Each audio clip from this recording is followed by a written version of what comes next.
Hello, ladies and gentlemen, and welcome to the COASTER-net Road Trip Rundown. It is part 2 of my Texas Roundup trip, as I've been calling it here. A couple weeks ago, last week, we talked about my upcoming trip to the great state of Texas, the very hot state of Texas, over Memorial Day weekend, and went over some of the new rides that I was going to ride for the very first time. And I kind of gave you my top 5 most anticipated rides. Just to review that a little bit, I had Switchback as number 5 at ZDT's. Number 4 was Wavebreaker at SeaWorld San Antonio. Number 3, I had Superman Krypton Coaster at Six Flags Fiesta Texas. Number 2, I had Wonder Woman Golden Lasso Coaster. And my most anticipated ride for the trip was actually the Boardwalk Bullet at Kemah Boardwalk. So that was part 1 last week. If you haven't seen that, go check that out. We talked a little bit about what I was expecting out of each rides. And tonight, now that I've ridden all these rides, we're going to go through and I'm going to give you the top 5, the actual ranking, and how I would rank all the new rides that I rode. I actually got 11 new credits altogether on the trip. We were not allowed to ride the kiddie coaster at Six Flags Over Texas, but they did let us ride the one at Six Flags Fiesta Texas. So I actually got an 11th credit there that I wasn't necessarily expecting there. It's called the one at Fiesta is a roller skater, right? Yeah, it's the small roller skater. It's got like the drop and like 2 hills. It's not the Kentucky Kingdom one that's a little bigger. Usually they let you ride the roller skaters. I remember the lady at Over Texas, we pretended that we were with the group in front of us, and like she kind of like got mad at us and then like let us ride anyway. And I'm like, whatever, lady. Well, and what's interesting about the one at Over Texas is it's the same model as the Chance Big Dipper that's at Dutch Wonderland and also at Michigan's Adventure, and I've ridden both of those. So that's purely just a chain rule there, I guess. The Joust and then Michigan's Adventure, I think it's actually called the Big Dipper. Wild Adventures has one too called the Gold Rush. Or it did. I don't know if that one's still there at Wild Adventures. No, I think that one's gone. Although I don't remember there being a kiddie ride at Michigan's Adventure.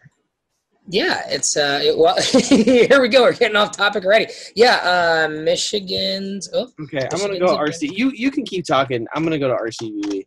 Yeah, it's called the Big Dipper. It's been operating since 1999 there at Michigan's Adventure. It's a Chance Big Dipper model. There's 4 of them. The Big Dipper, the one at Wild Adventures was removed in 2009. And then the Joust at Dutch Wonderland and Wile E. Coyote's Grand Canyon Blaster at Six Flags Over Texas. I do feel as if I rode the one at Michigan's Adventure. Okay. Well, yeah, I know I did when I was there. It was actually one of the first rides I rode because I didn't want to have to wait in line for it. So I hit it pretty early in the day. Figured I'd wait in line for a good ride. The other new rides that I got to ride that are not on this list, rode Batman the Ride at Six Flags Over Texas. The inverted ride, which surprised me. It was rather rough, and we rode it in the front seat, and we actually got headbanged a little bit. It reminded me of the Great Adventure one, which is one of the rougher ones. Certainly not as good as the other 2 on the trip, which was Goliath at Fiesta Texas and the Great White at SeaWorld. Not nearly as good as the one at Over Georgia or the one at La Ronde. It really surprised me. Almost making the top 5. I almost put Mr. Freeze at the number 5. The Mr. Freeze rides are really good. They're really intense, and the backwards launch is really cool. You don't get a lot of backwards launches at that high of a speed into an element. I really enjoyed Mr. Freeze. Rode it multiple times. Let's see here. We rode the Iron Shark at Galveston Pleasure Pier, and then Fiesta. I already kind of went over those. The Joker at Six Flags Over Texas as well, the Free Fly, and then the one at Fiesta Texas, which is Batman the Ride. So, quite a few new rides here. So let's get into the top 5 of the new rides here, and kind of burying the hatchet a little bit. The top 5 that I had as most anticipated are the top 5 that I have ranked here. However, the order is a little bit different. So we'll get into that here. Coming in at number 5 for me would be Wavebreaker, the rescue coaster. I had this one at number 4 on the most anticipated list. And I think Wavebreaker was a nice ride. I think it's lightly themed. It's got sort of the launch building where I thought it was kind of cool that when you're in the launch building, you get assigned a different rescue mission, and it does change. We rode it 4 times, and I think we got 3 different ones. I did not even notice that. Yeah, so I don't think I paid enough attention to it. Yeah, the first one was a dolphin one, and then the second one was a sea turtle one, and then we got a sea lion one the next time, and then I think we got the sea turtle one a second time. Yeah, so in the launch area, you get assigned a different rescue mission. No beast rescue mission. No. No. So Wavebreaker was fun. I really liked that it took place over the water. It was. I think I texted you and said this. Wavebreaker seemed to me like the ride that if it had 5 to 10 miles per hour more, you would get a little bit more force. You would get a little bit of airtime, and the turns would be just a little bit more intense. And I think it would add a lot to it. It was a fun ride. We kind of made the comparison in the preview show to maybe like a Fire Chaser Express. I think that's about kind of where it ends up. It's sort of that family style ride, which is what that park needed. You know, it had a hyper coaster and an inverted coaster, so a family style coaster, I think I think it's a good fit for that park. The other thing that I thought would have been cool is, and I think people have talked about this before, as it goes through the bank turns over the water, it would have been really cool if there would have been like the Manta wing dip style water jets that spray water out to each side. I think that would have been like a cool visual thing that would have just made it a little bit better, but you know, from a visual perspective. But the ride itself was just fine. I had to laugh every time we rode it and went through the launch track because it's tires, and you hear the tires on the bottom of the train, which is pretty interesting. Not too many tire launch coasters these days, outside of Japan, anyways. But you know, we see tire lift hills, but the tire launch was kind of interesting. Number 4, I'm going to put Switchback, which I had at number 5 here. And Switchback, I think, was, again, exactly what I expected it to be. And I was really surprised in a good way with this ride. I think it slightly exceeded my expectations. I had heard a lot of, you know, there's some good airtime on the way out, but once you hit the reverse point, the golden spike, if you will, and then you go back, it sort of slows down at the end, and there's really not a lot of, you know, it's not really exciting on the way backwards. And maybe it's because it was 98 degrees on the day we were there, and, you know, we went to it right towards the end of the day there. I don't think we got there till about 7 o'clock at night. You know, the sun was just starting to kind of go down over the horizon there. And I actually got a ride all by myself in the front row of Switchback for the very last time. The little float you get as you go up the spike and then start to come back down is really neat. Certainly something that I haven't experienced on a wood coaster quite like that before. Really good airtime on the way out. I thought the speed was pretty good. The head chopper going through the little building there. The overbank turn was a lot of fun as well. And going backwards, I found sitting in the front seat, you get a little bit of yank as the train goes backwards over the hills, which is interesting because you're used to sitting in the back seat and getting the yank as the train goes over the drops forward, but having that experience in the front of a train that was moving backwards was a little bit different, and something that's, I think Fire Chaser Express actually does a little bit of that. If you're sitting in the very front, you do get a little bit of pull through some of the small drops. So I drew some comparisons to that, but I was not disappointed with Switchback. I was not upset with it. I know it's one that you kind of thought left a little bit to be desired, but I think I said if it's in the realm of the other small gravity group wood coasters like Wooden Warrior, Rorosaurus, and the like, you know, I would be happy with it. And it turns out, looking at my rankings, I'm going to rank it right there with those rides. You know, I thought it was right on par with those other small gravity group coasters. You know, what are your actual thoughts on Switchback? We've never really talked much about that. Well, you know, Switchback was one of those where going in, so many people had talked it up so big, like, oh, you know, it's a top 10 roller coaster. I kept hearing that. It's so unique. No, it's not quite that. No, I didn't even find it all that unique, to be completely honest with you. Outside of it being a shuttle coaster, like, I've been on other shuttle coasters, so just because it's wood doesn't change that unique factor for me. Like you said, I thought it had some nice elements on it, but at the end of the day, am I happy I rode it? Yes. Is it something I'm going to rank in my top 25 wood coasters? No. It's not in my top 25 either. I think I have it in the low 30s. And it's one of those rides where it's a fun ride. And this is what irritates me, is there's no reason to overstate stuff. Like, yeah, it's at a little park that you want to see do well. It's a really unique park, ZDT. Like, it's in the middle of nowhere. It's about the size of like a McDonald's. Yeah. Well, it used to be like there used to be a the arcade, not the main building, but the arcade building that Switchback actually cuts through. Actually, I think that used to be part of a grocery store at one point. Yeah, they used to have like flea market stuff there. There's a whole bunch of different stuff that happened there. But it's a nice ride, but I just don't understand the need for some people to overstate things and be like, oh my God, this is the greatest thing ever. Where if you think that's the greatest if you think that's in your top 10 wood coasters, I'm sorry, there's something wrong there, because it's a good ride. Either you've never left the state of Texas, which only has about 4 wood coasters these days. But you know people who have been on, 80 to 90 to 100 wood coasters, and they're putting this in their top 10. Why? I have no idea. I have no idea. It's not quite on that level. It's not quite on that level. It's a good ride. I thought it was a lot of fun. I enjoyed it. I'm very happy that we went and rode it. I think it does have some uniqueness to it with the spike and being the shuttle aspect. The transfer track was kind of neat, seeing how that worked. I mean, that's no different than how a regular transfer track works, but to have that be part of the ride, I thought was kind of cool. The employees were super friendly there as well. And they saw I was wearing my Steel Vengeance shirt because I knew we would be outside the least amount of time, that orange shirt. And, my aunt had a coaster shirt on as well. And the employees were like, oh, are you guys from Ace? Because we were there on Saturday. Ace had an event there on Monday. They said, are you coming back for the event Monday? I was like, no, we booked our trip before kind of all the events were set. So we're kind of going opposite of where, because the Ace was at Fiesta, Texas, the day that we were doing Kima, Galveston, and ZDTs, and they were like, well, you chose to come in a good day because there was nobody in line. We got right on. Like I said, I got a Zen ride in the front row for my last ride there, and they said that our busiest times are sometimes when Ace comes, because there's like over 100 people, and there's a line here, and we can only hold 8 people per car. So there's quite a bit of a wait.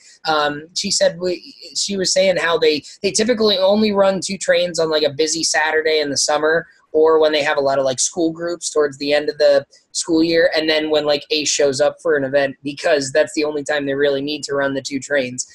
So I thought it was funny that Ace would have ERT on on that ride 2 days later with like 100 people there, and we were getting Zen rides on it. So that was kind of funny going on a regular day. But apparently I did ask them, apparently ZDT's apparently they're actually doing pretty well. She said they do get busy on the weekends and other days, during the week and weekends before school's out. It was kind of like it was when we were there, where it's, a handful of kids with parents. But good to hear that it's, at least hopefully they're doing well. So a fun little ride they have there. All right, number 3 here. Number 3 is where I'm putting Wonder Woman Golden Lasso Coaster. Now, this I had at number 2 on the anticipated list, and I don't know. I think this is a combination of things. Wonder Woman was, I think, what I expected it to be. It's very intense. The line was very long. We went to it immediately when the park opened, and we had the gold flash pass. And the flash pass includes 1 ride per day on Wonder Woman. So we went to it early in the day to get 1 ride in, and then pretty much guaranteed ourselves at least 1 more ride. We waited about 45 minutes at the beginning of the day there. And then the line was somewhere between an hour and a half to 2 hours all day on Sunday. We rode in about 10 minutes with our flash pass ride. We rode towards the back when we rode in the morning, and then we actually got the very front later on in the day. The back is more intense. There's more yank, I think, on the drops. The front, I think I enjoyed a little bit more. There was a slightly different dynamic there.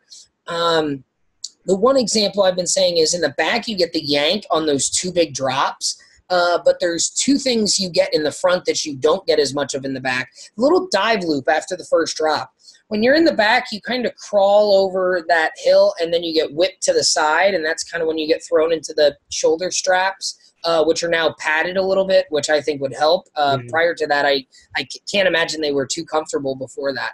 But in the front, you go over the top of the dive loop because it doesn't roll right away like a typical like B&M dive loop. You get airtime and you're rolling as you're being thrown out of the seat, which was a little different. There's not too many dive loops that give you airtime before you go into them.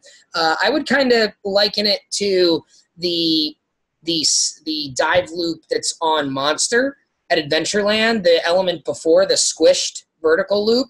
It was sort of like that, where you're coming out of your seat and then you kind of flatten out and then you roll to the side. It was a very nice element. I think that might have been the highlight of that ride, the highlight element, if you will. And then that upwards helix in the middle of the ride, I got some pretty good gray out in the front, not as much in the back, and I think maybe that's because you hit it with a little bit more speed. And the thing is, that drop that comes after that helix, you're going so fast that there's still a lot of airtime front or back. I think the inversions were a little bit better in the front. And the back, there was a ton of airtime, but there's a ton of airtime in the front too. I think a lot of people said Wonder Woman feels like it's one big element as opposed to a sequence of elements, and I think that's pretty accurate. It's a very quick ride. It's about 35 seconds from the time you come off the top of the drop to the time you hit the brake run. An awesome 35 seconds, absolutely, but a very, very different type of ride. Well, you were talking to me about it, and you said, and I asked you, a lot was made of the single rail concept and how it's going to be a completely different experience. What were your thoughts on that? Because I just didn't see how it was going to be a different experience. So what are your thoughts on maybe the single rail itself and the viability of it down the road? Sure. So I think the most interesting thing about it was once the ride got going and once we went down the first drop, I didn't really notice the fact that the rail was really small or a single rail all that much because I was just, at that point, I was riding a roller coaster. The track was most evident to me when we got to the top of the lift hill, when we're going up the lift hill and you see how small the track actually is. And then at the very top, because if you look at Wonder Woman, it's got that main support column in between the drop and the lift hill, and it kind of has two struts that come out and support the 180-degree turn at the top of the drop. And I think up there is when I most noticed how small the track actually was because there's no supports under it at that point. The struts are going to that main column. So you look down and you see this little itty-bitty piece of track, and then you see the water underneath and you see the cliff off to the side, and you kind of get a sense of scale of how small the track actually is. And then once you start going along the track, I don't think you really notice. I don't think it makes it much different in terms of the scale of the track. You're just riding a roller coaster at that point. It was a little odd. The boarding, the loading sequence, I think, was pretty well done. They had 4 operators.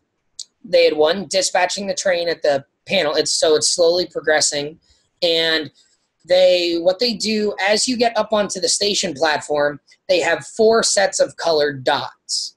I think there's like a blue one, a green one, a red one, a yellow one, and they're in 8. And they have a grouper who's grouping you in groups of 8.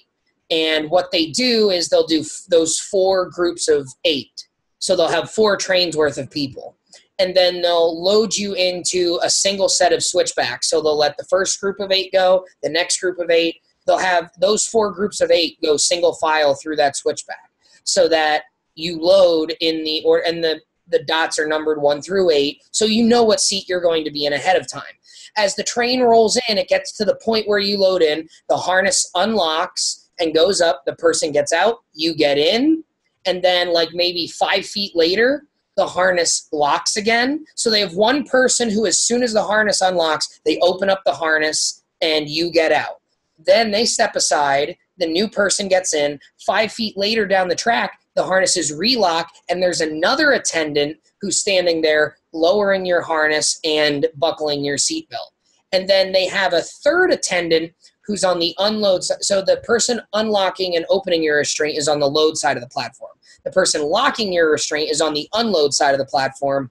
And also on the unload side of the platform is another employee collecting bags to put in the little cage lockers before your train comes into the station. So you're not crossing over the train and putting stuff and getting back in.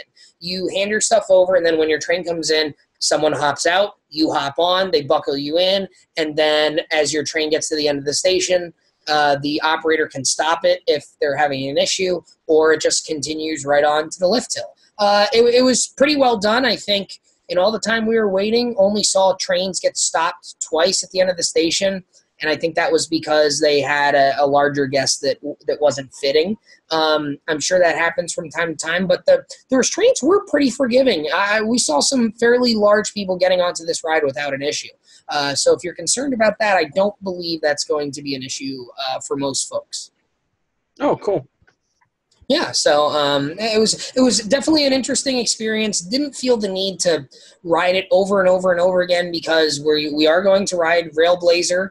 Hopefully in about a month and a half when we go up to California's Great America. And if we do get Fastlane up there, I think it's supposed to be on Fastlane, and the Fastlane would be more of an unlimited as opposed to one ride. At least that's how it's expected to go. So we didn't feel the need to ride over and over again. We figured we would ride, the more unique rides like Superman, Krypton Coaster, and Iron Rattler. We would get more rides in on those rides. To that point, at number 2, I do have Superman Krypton Coaster, and this is one that I've been looking forward to for many, many years. My only 2 previous visits to Fiesta, Texas were during Holiday in the Park, and Superman is closed during Holiday in the Park. So this is a ride I've been looking forward to for 5 to 6 years, and most people say it is the best of the floorless coasters.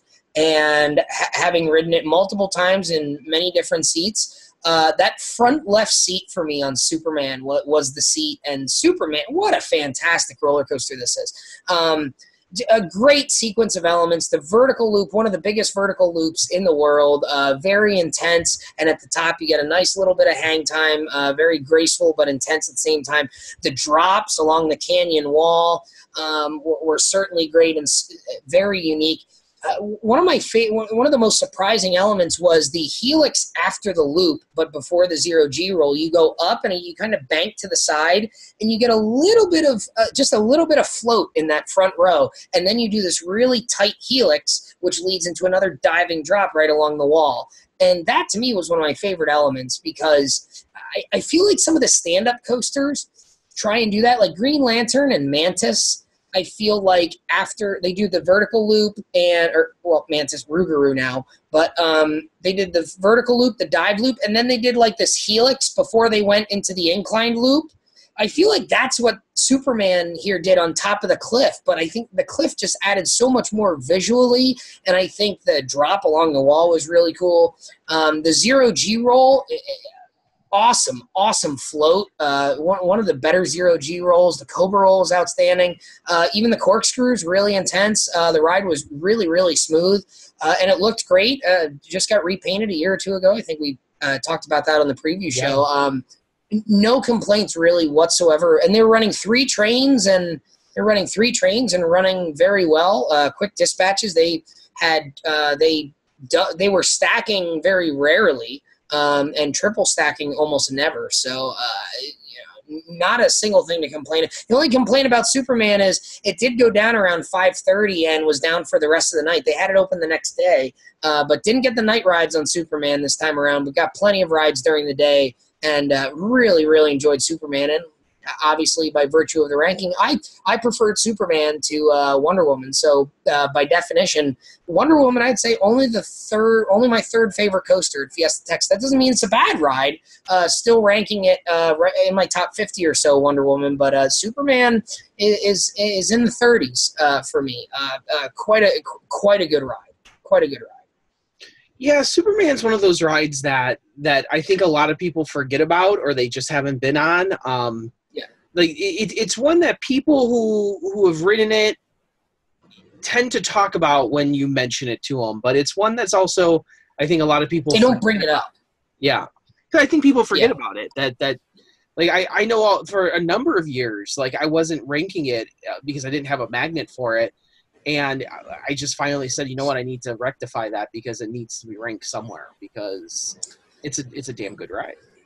It is a damn good ride, you know, and I was just really impressed with it. Very, very good, very, very strong, very smooth, very rideable. All the good things you want in a roller coaster ride. I think Superman Krypton Coaster has a little bit of everything. So definitely a very strong ride.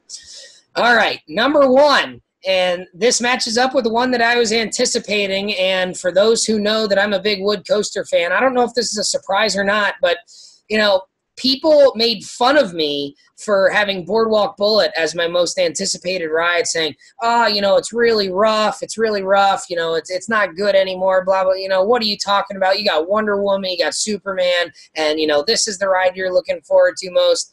Well, folks, I had Boardwalk Bullet at number one because I know what I like, and I like this ride. I like this ride. So, oh, man. Boardwalk, now, it was there with Sue, and also Adam, the beard man, was there for this part of the trip, and he rode it in its opening year and had not ridden it since, and he remembered liking it. You know, I know quite a few people who have ridden this ride, and the reviews have always been the same. It would be an excellent ride if it was smooth, and it was, you know, they haven't retracked it since it opened in 2008, I think, or 2009. Hold on, I got to check this now. Boardwalk Bullet, 2007, August 2007. So this is, you know, Gravity Group, kind of between the Voyage and Ravine Flyer. It was the Gravity Group that got built between Voyage and Ravine Flyer, and used the PTC trains, and it is quite twisted. It actually, if you were to ride this out of the, I think Sue actually said, is this a GCI running PTC trains? It's like, no, it's a Gravity Group. It rides very much like a GCI. It's got hills and turns and elements shaped like GCI elements in a lot of parts. I think if Gravity Group and GCI were to kind of get together and have a child, I think you would kind of get Boardwalk Bullet. I think that's kind of what you would get out of it. And we had heard that last year Boardwalk Bullet was down for quite a bit of time. A friend of mine went down there, I think sometime in June, and it was actually closed for like several weeks because they were doing retracking in the middle of the year. So, and sure enough, when we got there, lots of new wood. The first drop was retracked, lots of the turns, lots of the airtime hills retracked. Not reprofiled, the same profile, but a lot of new wood. So we were cautiously optimistic that it would be running very well, and boy, was it ever. The airtime, the speed, the turns, so much of this ride is within the superstructure, and we talked about you know, Steel Vengeance and even Mean Streak, and how that was one of the things we really liked about both incarnations of that ride, how so much of it is within the structure. Let's say 75 to 80% of this ride is inside the structure at some point. You know, we talk about the GCI station flybys on like Thunderhead, Apocalypse, Renegade. This has a fly under. So it actually does a drop where it's a twisting drop. So it kind of comes up as it's making a slight right-hand turn. On the drop, you bank to the left, and then you bank to the right again, and then the turn banks hard to the right. And it goes right at the station, and you go underneath the station, and the train goes under the station, does a hard right-hand bank turn under the station, which was super, super cool. Very, very long, too. I remember at one point on one of our rides turning to, you know, saying to Adam, you know how we do the keep going thing on the Legend Helix? We were going through a turn. I thought we were coming to the end of the ride, and this was like our third or fourth ride. And I said, oh, there's more. Like I forgot that there was more to the ride. So much airtime, so much lateral force, great drops too. The one thing I like about Gravity Group is they're not afraid to get some elevation in the middle of the ride and to slow the ride down just a little bit to get a little extra height to get a bigger drop. And for that reason, we actually liked sitting in the back car there. The front row of the back car still had the smoothness being in the front row of the back car, but still had the yank of the back row, the intensity on the drops, still good airtime on all the hills. It's not like you only get airtime in the front on some of the hills. There's airtime on every hill, front to back, on the train. I think when we came out of it, we said this ride reminded us of a combination of Mind Blower, Legend, and Twister at Knoebels.